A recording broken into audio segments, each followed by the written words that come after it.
All right, when Dr. Amy Tolbert first moved to the Midwest, it was supposed to be for 2.5 years. It was a commitment to complete her PhD in international human resource development. And guess what? Like a lot of people, she fell in love with it, and decades later, she now calls Minnesota home. As a fellow at Carlson Executive Education, she is the principal of Echo International, which is a global firm that specializes in helping individuals expand their productivity and organizations increase their profitability.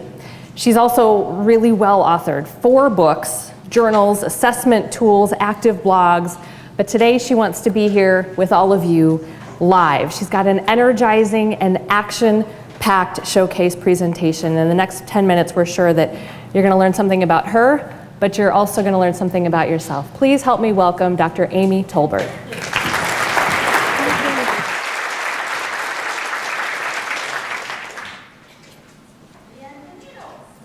Salamat tang. Ni hao. Welcome and good morning. How many of you have heard of cultural intelligence? Cultural intelligence, just a few scattered throughout. I'm not surprised. You know what IQ is.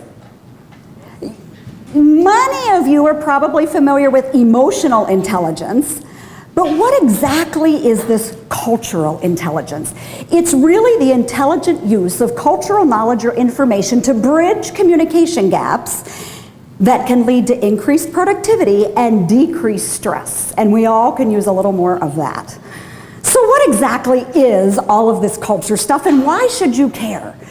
I have a lot of people that say to me, Amy, I don't do business in other cultures. This just doesn't even apply to me. When you are working in the United States today, you are doing business across cultures. Whether it's generational differences, gender differences, corporate cultures, or even just across functions. Culture is critical. Why? Because culture defines our values and values define our behavior. Now this is really important to me for 2 key reasons. One, my academic training and background is in global business communications. And 2, I have 2 biracial, bicultural kids that I'm attempting to raise bilingually. So here I am, Rainbow Foods, in a little suburb, that's a grocery store in a little suburb outside of Minneapolis, and I'm going down the aisle with my 2.5-year-old. And she is brilliant. You know, potty trained at a really early age, walking before anyone else, and bilingual at 2.5. So I'm the proud mama. And as we're going down the canned food aisle, I decide to engage her in making decisions. So I point at the can of peaches and say, Lexi, ¿quieres duraznos? To which she shakes her head. And no, mi amor, te gusta, you like these. ¿Quieres duraznos? No, mama, as she looks at the other people in the aisle passing us. Well, I guess the day of peaches are gone. So I take a few more steps forward and I come upon the pears. I'm gonna have success with the pears. Okay, entonces, Lexi, ¿quieres peras? To which she, again, very abruptly shakes her head no and just buries her head into her chest. And I thought, what is going on? No fruit at all?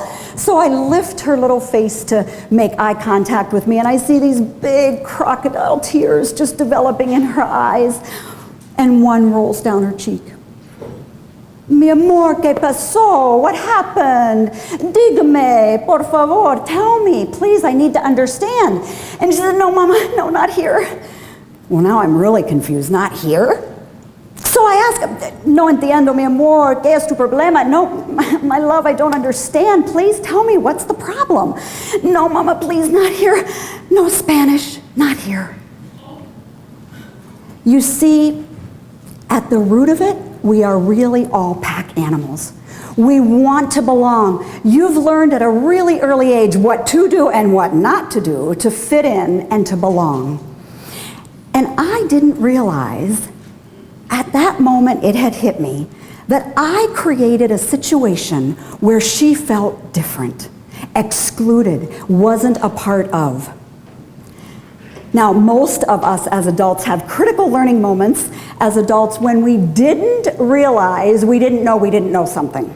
And that's when we tend to learn the most. And that's what I learned here, that we all have this deep sense of belonging and wanting to be included. And so I try to live my life and I teach 7 simple truths for multicultural communication. And the first one, I'm going to go over just 2 of those with you today. And the first one is to always engage others because inclusion matters. It matters every day, in every situation, in every communication, whether it's across gender, generations, or corporate cultures, or in another country. Now, this deep sense of belonging that we have, to be validated, to be a part of something. Gallup research really nailed this. You see, Gallup came up with the Q12. You familiar with the Q12? Famous 12 questions to measure employee engagement. Now, it may surprise you to know, it's pretty shocking, that currently less than 13% of the worldwide workforce would tell you that they are engaged. Less than 13%. Now, we're a little bit better than that in the US, but we're still at under 30% of the US workforce would currently say that they are engaged in the workplace. And what that tells us is that the majority are either just disengaged, meaning they're collecting a paycheck and doing the bare minimum for their job description, or they're actively disengaged, meaning they're working every day to sabotage the success of the company. Now, that's a pretty expensive proposition with bottom line business impact.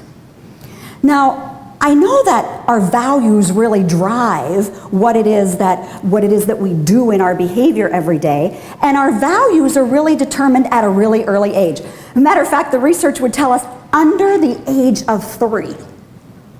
So before we're even intellectually or cognitively able to understand why we're doing things, we're developing our programming that we're going to live out for the rest of our lives. Let's test that out with a little neuroscience. Your mental models tell you what's good, true, and right in the world. So I'm going to ask you to just read this really simple paragraph and tell me what reaction you have to this. Just read it as you would any paragraph.